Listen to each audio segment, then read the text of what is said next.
आज मैं आपको ये सैम्पल प्रॉब्लम 2 जो है आपको ये क्वेश्चन जो है सॉल्व करके बताऊंगी। और ये जो सैम्पल प्रॉब्लम 2 है आप देख सकते हैं, ये मैंने क्लास 9 की फिजिक्स की लखमीर सिंह मंजीत कौर की बुक से लिया हुआ है और चैप्टर का नाम है ग्रेविटेशन। तो और पेज नंबर है 122। तो आपको ये सैम्पल प्रॉब्लम 2 जो है विथ सॉल्यूशन आपको मिल जाएगा। आज मैं इसको एक्सप्लेन करके समझाऊंगी। तो चलिए क्वेश्चन समझ लेते हैं। क्वेश्चन क्या कह रहा है, the volume of a solid of mass 500 gram is 350 centimetre cube. अब यहाँ पर देखिए ये 4 क्वेश्चन दिए हुए। What will be the density of this solid, और बी बोल रहा है what will be the mass of water displaced by this solid. C कह रहा है what will be the relative density of the solid. और इसमें डी क्वेश्चन बोल रहा है विल इट फ्लोट और सिंक इन वाटर। यहाँ पे क्वेश्चन ये कह रहा है कि एक सॉलिड है, ठीक है ना, कोई सॉलिड है, उसका जो मास है सॉलिड का वो 500 ग्राम है, ठीक है ना, और उस सॉलिड का जो वॉल्यूम है वो दिया हुआ है 350 सेंटीमीटर क्यूब, ठीक है। अब यहाँ पर हमें क्वेश्चन 4 दिए हैं। पहला क्वेश्चन कह रहा है कि ये जो सॉलिड है इसका डेंसिटी हमें बताना है, और बी में क्या बताना है कि अगर इसी सॉलिड को, जो सॉलिड है जो, अगर इसको हम पानी में डालें तो इस सॉलिड को जब हम पानी में डालेंगे तो जितना पानी जो है डिस्प्लेस होगा उसका कितना मास होगा, हमें यहाँ पर ये फाइंड करना है। सी हमें यहाँ पर relative density of the solid यानी कि सॉलिड की रिलेटिव डेंसिटी हमें निकालनी है। और डी बोल रहा है कि जो ये सॉलिड है अगर इसको हम पानी में डालेंगे तो क्या ये फ्लोट करेगा कि सिंक करेगा, ठीक है ना, ये डूबेगा या फ्लोट करेगा, तैरेगा, हमें ये बताना। तो चलिए सबसे पहले मैं आपको डायग्राम में समझा दूं।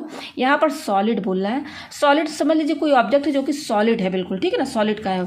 तो सॉलिड है तो यहाँ पर मैं उस सॉलिड, मान लीजिए कि मैं यहाँ पर सॉलिड कोई ले रही हूँ, ठीक है ना, ऑब्जेक्ट, जैसे मैं यहाँ पर ले रही हूँ क्यूबॉइड।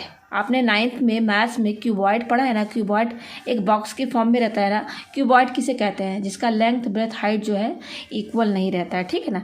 तो देखिए क्यूबॉइड किस फॉर्म में रहता है, बॉक्स के फॉर्म में। तो मैं बना दूं, ये क्यूबॉइड मैं यहाँ पर बना रही हूँ, ये इस तरीके से।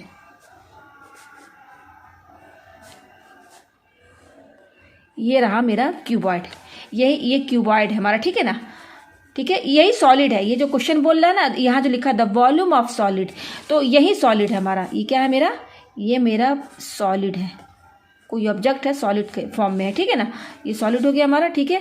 और यहाँ पर क्या बोल रहा है, इस सॉलिड का जो मास है 500 ग्राम है। मतलब ये जो सॉलिड है ना, इसका मास कितना है पूरे का, इसका जो वजन जो है, मास जो दिया हुआ है, मास वो दिया हुआ है, देखिए यहाँ पर 500 ग्राम, 500 ग्राम। और वॉल्यूम कितना दिया हुआ है, वॉल्यूम मैं अभी बताऊंगी किसे कहते हैं।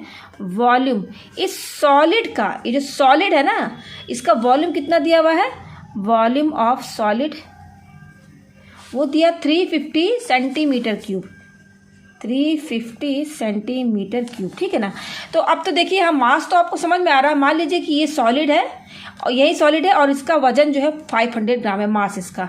वॉल्यूम का क्या मतलब है, यहाँ पर जो सॉलिड है, वॉल्यूम का मतलब कि जो सॉलिड है ना, उसका जो शेप है ना, वो देखिए क्यूबॉइड के फॉर्म में है, इस फॉर्म में है। भाई कोई भी ऑब्जेक्ट होता है, जैसे सॉलिड यहाँ पर कोई ऑब्जेक्ट ही होगा ना, जो सॉलिड में, सॉलिड के फॉर्म में होगा। 3 स्टेट होते हैं ना, मैटर 3 स्टेट होते हैं, सॉलिड, लिक्विड एंड गैस। तो यहाँ पर जो ऑब्जेक्ट एक सॉलिड है, सॉलिड के फॉर्म में, जिसका मास 500 ग्राम दिया हुआ है, और उसका जो सॉलिड है उसका शेप क्या है, क्यूबॉइड के फॉर्म में है। तो यहाँ पे वॉल्यूम ऑफ सॉलिड का मतलब क्या है तो वॉल्यूम ऑफ सॉलिड का मतलब क्या है, जैसे ये आप देख रहे हैं क्यूबॉइड है, इसमें देखिए वॉल्यूम ऑफ क्यूबॉइड क्या होता है, कैसे निकालते हैं, वॉल्यूम ऑफ क्यूबॉइड कैसे निकालते हैं, क्या फॉर्मूला रहता है, 9th में पढ़ा है ना आपने, L into B into H, length breadth into height. तो देखिए ये लेंथ हो गया, ये लेंथ हो गया, ये बी हो गया, और ये एल लिखा हो, लेंथ ब्रेथ, और ये हाइट हो गया। तो लेंथ ब्रेथ हाइट ये तीनों दिया रहता है, आप इंटू कर देते हैं तो वॉल्यूम आ जाता है। अगर लेंथ ब्रेथ हाइट आपका सेंटीमीटर में दिया है तीनों, तो इसमें जो भी आएगा आपका यूनिट वो क्या आएगा, सेंटीमीटर क्यूब में आएगा ना। यही होता है ना वॉल्यूम ऑफ क्यूबॉइड का फॉर्मूला। मान लीजिए लेंथ आपका दिया हुआ है 2 सेंटीमीटर, ब्रेथ दिया है 1 सेंटीमीटर, और हाइट दिया हुआ है आपका 1 सेंटीमीटर मान लीजिए। तो तीनों इंटू कीजिए तो 2 1 जा 2, और यहाँ 2 1 1 तीनों इंटू करें तो 2 सेंटीमीटर, और 3 बार देखिए सेंटीमीटर रहा तो 2 सेंटीमीटर क्यूब आ गया। तो इस क्यूबॉइड का वॉल्यूम कितना हुआ, 2 सेंटीमीटर क्यूब। तो यहाँ पर तो मैं तो निकाल के मैंने आपको बताया ना, यहाँ ऑलरेडी जो भी सॉलिड है ना उसका वॉल्यूम यहाँ पर 350 सेंटीमीटर क्यूब आ गया, 350 सेंटीमीटर क्यूब आ गया ना। जैसे यहाँ पर 2 सेंटीमीटर क्यूब कैसे है, लेंथ ब्रेथ हाइट तीनों इंटू कर दिया, तो इसका वॉल्यूम कितना कितना आया 2 सेंटीमीटर क्यूब। इसी तरह से ये जो सॉलिड है, क्वेश्चन में जो सॉलिड बोल रहा है ना, तो उस सॉलिड का भी तो कोई वॉल्यूम होगा ना, तो उसको निकाला गया हो तो कितना यहाँ बताया गया है 350 सेंटीमीटर क्यूब। तो आपको समझ में आ गया वॉल्यूम किसे कहते हैं, वॉल्यूम क्या होता है सॉलिड का, ये समझ में आ गया। ठीक है, तो वॉल्यूम ऑफ सॉलिड इतना दिया और मास इतना दिया। अब चलिए पहला क्वेश्चन, पहला कह रहा है इस सॉलिड, यानी कि ये जो सॉलिड है इसका डेंसिटी हमें फाइंड करना है। ठीक है, तो ए वाला का आंसर कैसे निकलेगा, हम जानते हैं कि डेंसिटी का फॉर्मूला क्या होता है, मास अपॉन वॉल्यूम, ये होता है, यही होता है। तो ये डेंसिटी, ये मेन फॉर्मूला है। हम किसकी डेंसिटी निकाल रहे हैं, सॉलिड की डेंसिटी। तो फॉर्मूला कैसे लिखेंगे आप, डेंसिटी ऑफ सॉलिड, हम किसका डेंसिटी निकाल रहे हैं, सॉलिड। तो इस तरीके से लिखेंगे, डेंसिटी ना लिख करके density of solid equal to, या मास दिया हुआ है तो यहाँ पर आप लिखेंगे मास ऑफ सॉलिड अपॉन नीचे क्या लिखेंगे, वॉल्यूम ऑफ सॉलिड लिख दिया यहाँ पर। ठीक है, तो हमें यही निकालना है, क्वेश्चन में क्या बोल रहा है, डेंसिटी ऑफ सॉलिड निकालना है। तो देखिए मास ऑफ सॉलिड, इस सॉलिड का मास कितना दिया हुआ 500 ग्राम, तो यहाँ पे लिखिए 500, यूनिट क्या है gram, upon volume of solid, volume of solid कितना दिया हुआ 350 सेंटीमीटर क्यूब, तो यहाँ पे लिख दीजिए 350 सेंटीमीटर क्यूब, ये दिया हुआ है।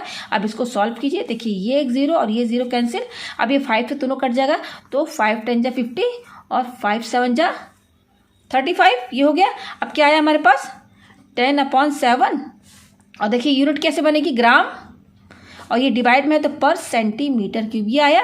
अच्छा, मैं आपको यहाँ बता दूं कि जो डेंसिटी की यूनिट होती है ना, वो एसआई यूनिट में क्या होती है, अगर हम एसआई यूनिट में डेंसिटी का यूनिट लिखे तो क्या होगा, वो किस में होगा, केजी पर मीटर क्यूब होगा, ये एसआई यूनिट है। ठीक है, और अगर सीजीएस यूनिट, सीजीएस यूनिट मतलब कि वो यूनिट जिसमें सेंटीमीटर हो, ग्राम हो और सेकंड हो, तो सीजीएस अगर डेंसिटी को हम सीजीएस में लिखें तो वो होगा हमारा ग्राम पर सेंटीमीटर क्यूब। तो आपका डेंसिटी इन दो यूनिट में ही होगा, या तो केजी पर मीटर क्यूब या ग्राम पर सेंटीमीटर क्यूब। ठीक है ना, तो यहाँ पर देखिए हमारा जो मास दिया हुआ ग्राम में दिया हुआ है, वॉल्यूम जो है सेंटीमीटर में दिया हुआ है, तो यहाँ जो भी आंसर आएगा हमारा ग्राम पर सेंटीमीटर क्यूब में आएगा। तो यहाँ पर आपको कंफ्यूज नहीं होना है। हाँ, अक्सर स्टूडेंट कंफ्यूज होते हैं कि ये ग्राम पर सेंटीमीटर क्यूब है तो इसको अब केजी और पर मीटर क्यूब में हमें चेंज करना, मतलब कि इसमें चेंज करना होगा तभी डेंसिटी का आंसर हमारा सही आएगा। नहीं, ऐसा नहीं है, डेंसिटी की यूनिट ये भी होती है ग्राम पर सेंटीमीटर क्यूब।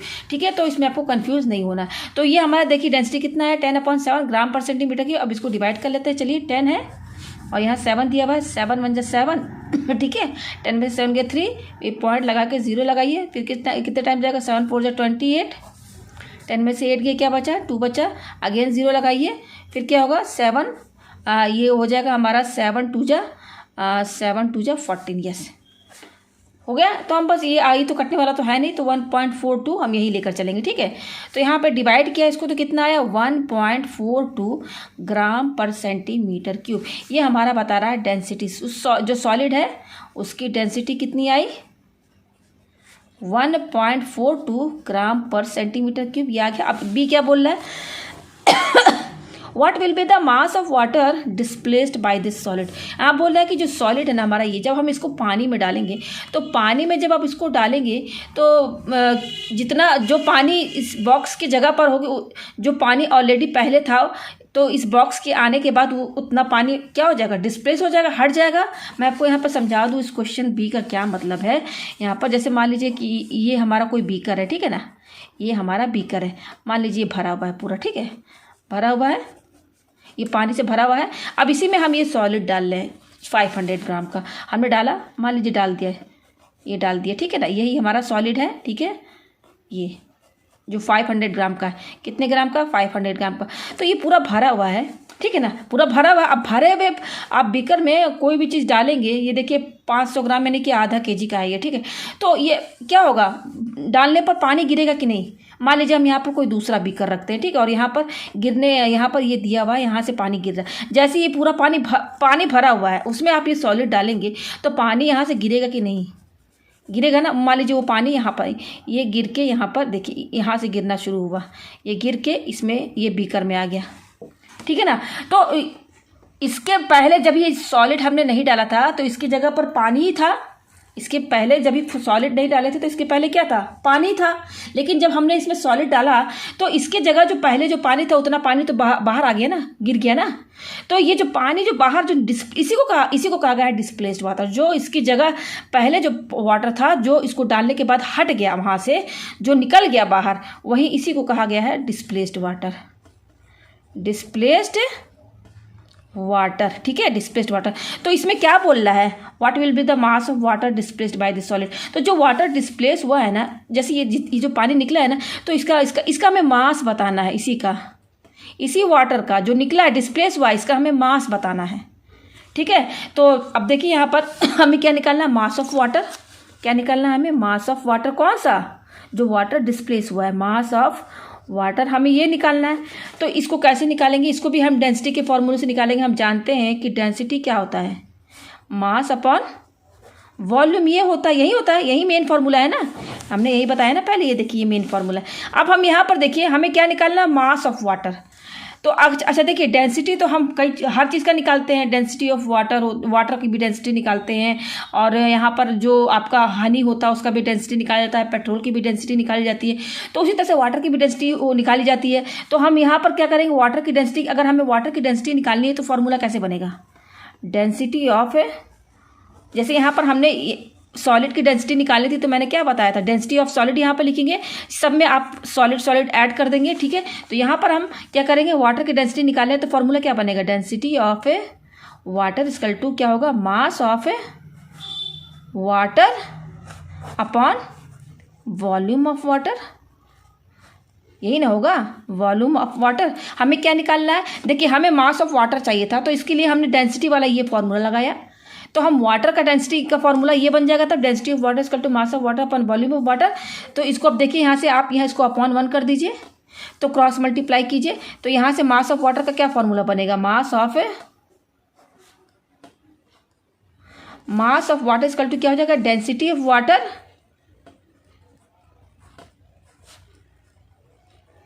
और डेंसिटी ऑफ वाटर किससे इंटू हो जाएगा, वॉल्यूम ऑफ वाटर से ही ना होगा, वॉल्यूम ऑफ वाटर यही होगा। मास ऑफ वाटर का यहाँ से इस फॉर्मूले से निकालिए, मास ऑफ वाटर क्रॉस मल्टीप्लाई कीजिए तो मास ऑफ वाटर जो है 1 से इंटू हो जाएगा, तो मास ऑफ वाटर और density of water volume of water से इंटू हो जाएगा। तो ये मेन फॉर्मूला हमें मिल गया। तो अब देखिए यहाँ से हमें मास ऑफ वाटर चाहिए, तो डेंसिटी ऑफ वाटर, देखिए डेंसिटी ऑफ वाटर आपको याद करना पड़ेगा, ये एक्सपेरिमेंटली इसको निकाला गया है, ठीक है ना। डेंसिटी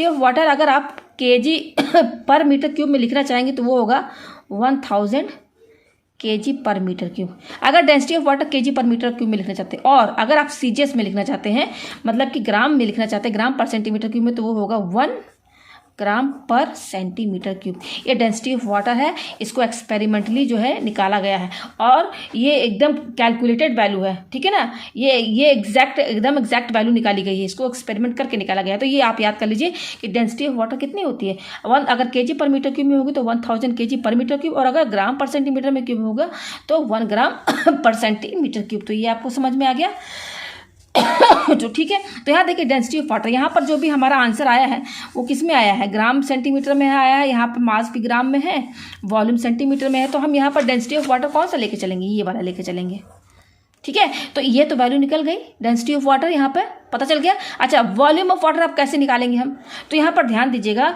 आर्किमिडीज प्रिंसिपल क्या कहते हैं। आर्किमिडीज प्रिंसिपल ये कहते हैं कि अगर पानी में आप कोई भी ऑब्जेक्ट डालते हैं, कोई भी ऑब्जेक्ट, उस ऑब्जेक्ट का कोई तो शेप होगा ना, तो जैसे इसको पानी में डालेंगे तो पानी जो है अपनी जगह वो अपनी जगह से डिस्प्लेस हो जाएगा, हट जाएगा। तो वो पानी, जैसे यहाँ पर देखिए ये हमने सॉलिड डाला तो जो पहले इसकी जगह पानी था वो यहाँ से डिस्प्लेस होकर दूसरे में आगे गिर गया यहाँ पर, तो हमने एक दूसरे बीकर में लिया, ठीक है ना।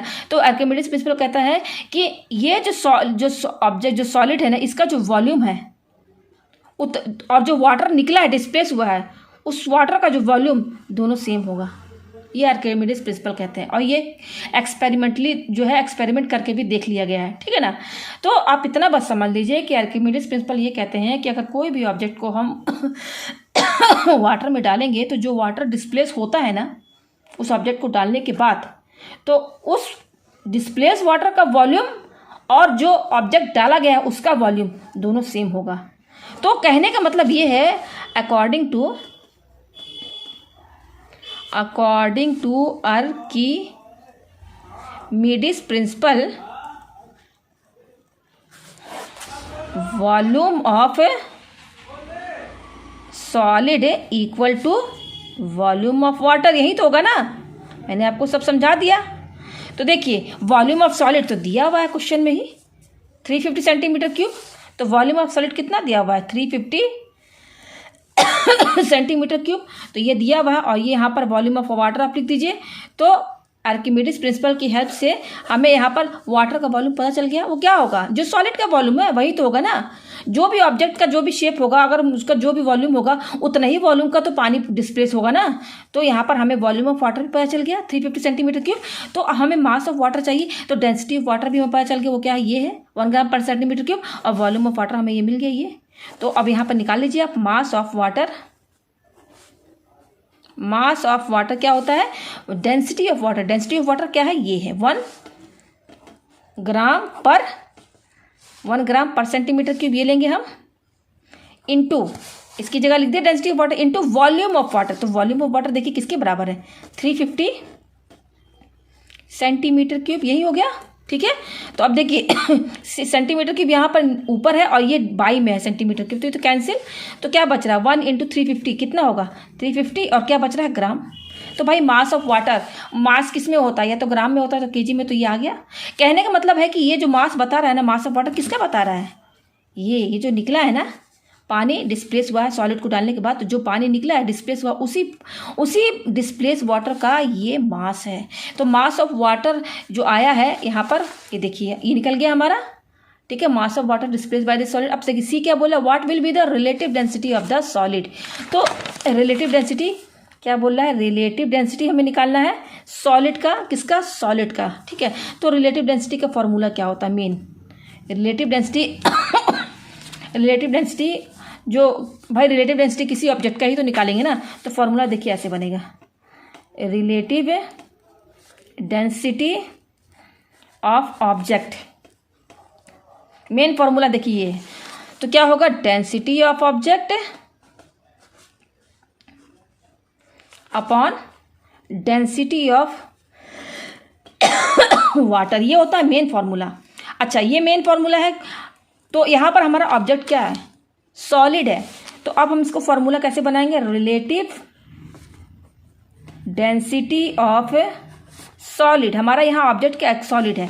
Relative density of solid equal to, यहाँ पर भी ऑब्जेक्ट की जगह क्या लिखेंगे, हमारा ऑब्जेक्ट क्या है, सॉलिड। तो density of solid upon density of water, ये हो गया। ठीक है, तो हमें यही निकालना है रिलेटिव डेंसिटी ऑफ सॉलिड। तो डेंसिटी ऑफ सॉलिड देखिए हमने निकाला है पहले वो देखिए कितना है 1.42 ग्राम पर सेंटीमीटर क्यूब। तो इसकी जगह लिखिए 1.42 ग्राम पर सेंटीमीटर क्यूब। और डेंसिटी ऑफ वाटर, ये तो आपको याद करना है, मैंने बता दिया है, केजी पर मीटर क्यूब में ये होता है वाटर की डेंसिटी, और ग्राम पर सेंटीमीटर क्यूब में ये होता है। तो हम ये वाला लेके चलेंगे क्योंकि हमारे क्वेश्चन में ग्राम और सेंटीमीटर दिया हुआ है। तो डेंसिटी ऑफ वाटर क्या होगा, 1 ग्राम पर सेंटीमीटर क्यूब। 1 ग्राम पर सेंटीमीटर क्यूब ये होगा। अब देखिए ये ग्राम पर सेंटीमीटर क्यूब, ये ग्राम पर सेंटीमीटर क्यूब हट जाएगा, तो आंसर क्या आएगा 1.42। तो यहाँ पर हमारा रिलेटिव डेंसिटी ऑफ सॉलिड कितना आया 1.42। और रिलेटिव डेंसिटी की कोई यूनिट नहीं होती है, ठीक है, यूनिट लेस होता है, इसकी यूनिट नहीं होती है, एक प्योर नंबर होता है। तो कितना आया 1.42। तो आप चलिए डी बोलते हैं। विल इट फ्लोट और सिंक इन वाटर, कह रहा है कि जो सॉलिड है जब इसको हम पानी में डालेंगे तो ये फ्लोट करेगा कि सिंक करेगा। तो आप एक चीज़ जान लीजिए कि अगर रिलेटिव डेंसिटी ऑफ ऑब्जेक्ट, किसी भी ऑब्जेक्ट का रिलेटिव डेंसिटी अगर पानी के रिलेटिव डेंसिटी से, relative density of water, relative density of water, relative density water की रिलेटिव डेंसिटी क्या है 1 है, ये तो आप जानते हैं ना। तो अगर रिलेटिव डेंसिटी वाटर की रिलेटिव डेंसिटी से अगर ज़्यादा होता है किसी भी ऑब्जेक्ट का रिलेटिव डेंसिटी, तो वो जो ऑब्जेक्ट है वो सिंक करेगा। तो यहाँ पर रिलेटिव डेंसिटी ऑफ ऑब्जेक्ट, हमारा ऑब्जेक्ट क्या है सॉलिड, तो यहाँ पर कैसे लिखेंगे, relative density of solid greater than relative density of water. तो रिलेटिव डेंसिटी ऑफ सॉलिड कितना 1.42, और वाटर की डेंसिटी क्या है, 1 है, तो ये ज़्यादा है ना इससे, तो यहाँ पर हमारा सॉलिड क्या करेगा, solid will sink in water. ठीक है, तो मुझे उम्मीद है कि आपको ये क्वेश्चन बहुत अच्छे से समझ में आ गया होगा।